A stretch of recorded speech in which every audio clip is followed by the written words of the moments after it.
நடிகர் சங்க கட்டட பணிகளை முடிப்பதற்காகவே நிர்வாகிகளின் பதவிக்காலம் நீட்டிக்கப்பட்டுள்ளதாக நடிகர் சங்க பொதுச் செயலாளர் விஷால் தெரிவித்துள்ளார். நியூஸ் 18 செய்தியாளர் செந்திலுக்கு பிரத்யேக பேட்டி அளித்த அவர், நடிகர் சங்கத்தில் உறுப்பினராக இல்லாதவர்களுக்கும் பாலியல் தொல்லை குறித்த புகார்களை தெரிவிக்கலாம் என்றார். நடிகர் சங்கத்துடைய பொதுச் செயலாளர் விஷால் நம்மளோட இருக்கிறார். அவரிடம் சில கேள்விகளை முன்வைக்கலாம்.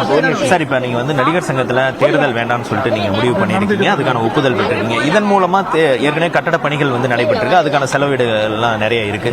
இது மூலமா எவ்வளவு தொகை மிச்சப்படுத்தப்படும், எதுக்காக இந்த முடிவு எடுக்கப்பட்டது? இல்ல, ஒருவேளை டிசம்பருக்குள்ள முடிக்கணும். இன்ஜினியர்ஸ் உத்தரவாதம் கொடுத்திருக்காங்க, ஆர்கிடெக்டும் உத்தரவாதம் கொடுத்துருக்காங்க. ஒருவேளை தள்ளி போச்சுன்னா மறுபடியும் எலெக்ஷன் வந்தால் அது தேவையில்லாத ஒரு விஷயம். ஏற்கனவே ஒரு எலெக்ஷன் 3 வருஷம் ஆயிடுச்சு, தாமதம் ஆயிடுச்சு. அந்த எலெக்ஷன் இல்லைன்னா 4 மாசத்துல பில்டிங் இந்நேரம் முடிஞ்சிருக்கும் பில்டிங். ஸோ அதனால ஒப்புதல் கேட்டிருக்கோம்.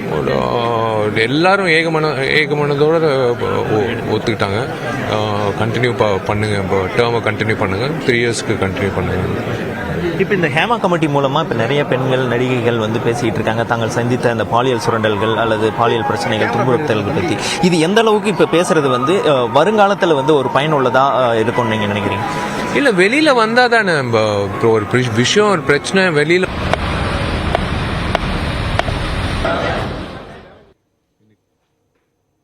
வெளியூர்களில் படப்பிடிப்புகள் நடைபெறுவதால் தான் பல முன்னணி நடிகர்கள் நடிகர் சங்க கூட்டத்தில் பங்கேற்பதில்லை என அச்சங்க தலைவர் நாசர் கூறியுள்ளார். நடிகர் சங்க உறுப்பினர்கள் அனைவருடனும் தொடர்ந்து கலந்துரையாடல் நடைபெறுவதாகவும் அவர் தெரிவித்தார். நடிகர் சங்க கட்டடம் கட்ட வங்கியில் கடன் பெறுவதற்கு 50% வைப்பு நிதியான 11 கோடி ரூபாயை நடிகர் கார்த்தி ஒவ்வொரு நடிகராக சந்தித்து திரட்டியதாகவும் நாசர் குறிப்பிட்டார்.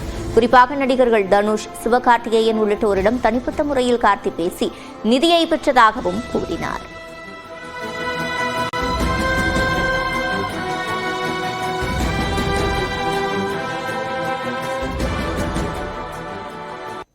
செய்திகள் சிலவற்றை 1 நிமிட தொகுப்புகளாக பார்க்கலாம். திரைத்துறையில் பெண்களுக்கு ஒரு அவமானம் என்றால் அதற்கான முழு பொறுப்பும் படத்தில் நடிப்பவர்கள்தான் என்று நடிகர் மன்சூர் அலிகான் தெரிவித்துள்ளார். சென்னையில் செய்தியாளர்களை சந்தித்த அவர், பாலியல் குற்றங்கள் உலகம் முழுவதும் நடைபெறுவதாக கூறினார். எங்க கூட நடிக்கிறவங்க எல்லாமே எங்க குடும்பம் ஒன்னா. அதாவது பெண்களுக்கு ஒரு அவமானம்னா அதுல முழு காரணம் நாங்க நடிக்கிறவங்க தான். எந்த துறையில் தப்பு நடந்தாலும் உடனே சரி செய்ய வேண்டும் என்றும் காலம் தாழ்த்து புகார் அளிக்க கூடாது என்றும் மன்சூர் அலிகான் தெரிவித்தார். ஒரு திருடன் ஒரு திருட்டு போயிருச்சு உங்க வீட்டில், போலீஸ் ஸ்டேஷன்ல போய் கம்ப்ளைண்ட் கொடுக்குறீங்க. எப்ப திருடு போச்சுன்னு கேட்பானா இல்லையா? போலீஸ்கார் கேட்பாரா இல்லையா?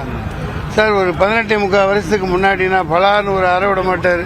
இப்ப யார் தேன்கூட்டில் கல் எறிகிறான்னு பார்க்கணும். சினிமாவை ஊத்தி மூடுறதுக்காக பாக்குறாங்க.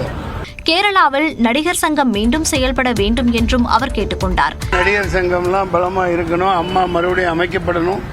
கேரளாவில் மோகன்லால், அந்த இவர் மம்முட்டி எல்லாமே சேர்ந்து, எல்லா நடிகர்களும் சேர்ந்து உடனடியாக அமைக்கணும்.